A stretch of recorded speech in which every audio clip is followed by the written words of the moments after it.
Hello, I'm Frances from Homestead, and I'm finally able to plant my herb spiral.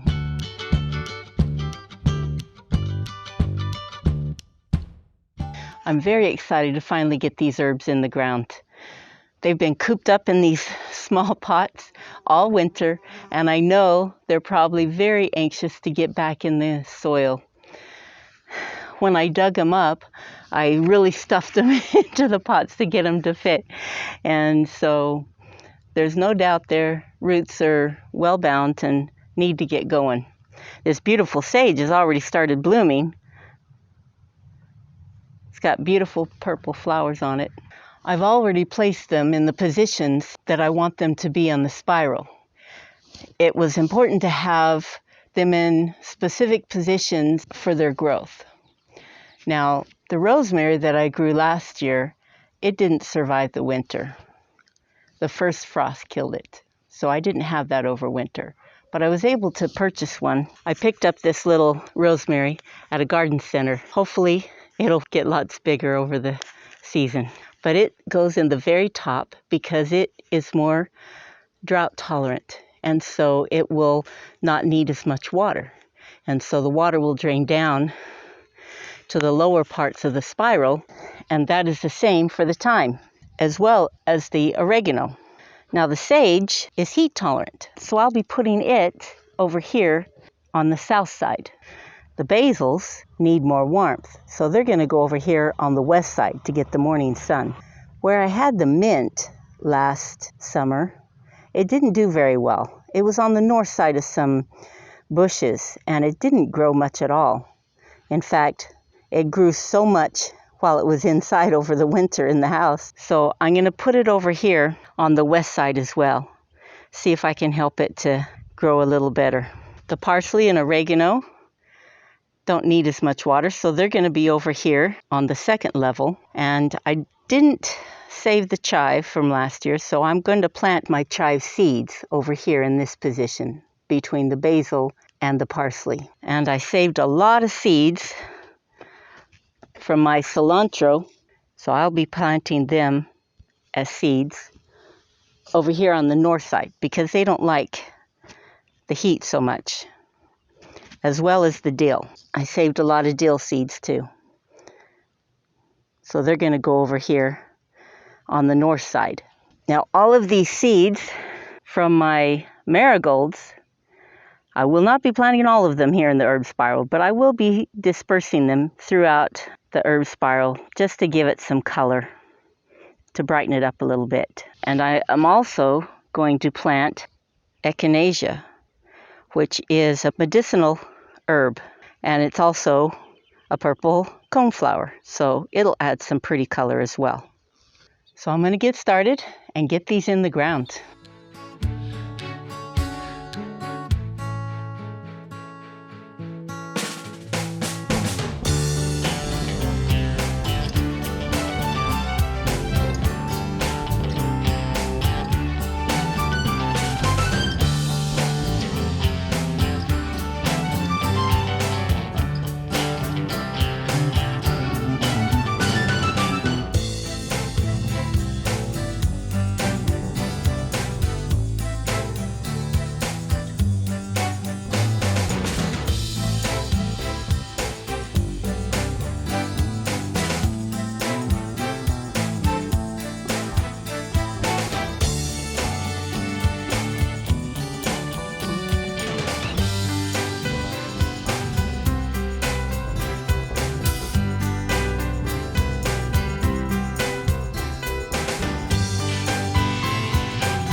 Now a bit of chive. I got these seeds from Baker Creek. They're heirloom.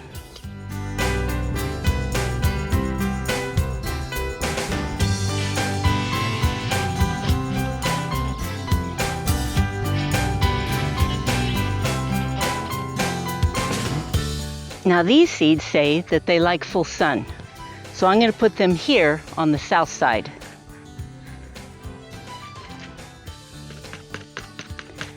There's not a whole lot. There's very few. So I'm going to spread them just along the front here, along these rocks.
Okay, the herb spiral is planted. Now, I have this soaker hose that we purchased last year. Unfortunately, because of the hard water that we have here, all the minerals had clogged it up when I was using it on my grow beds.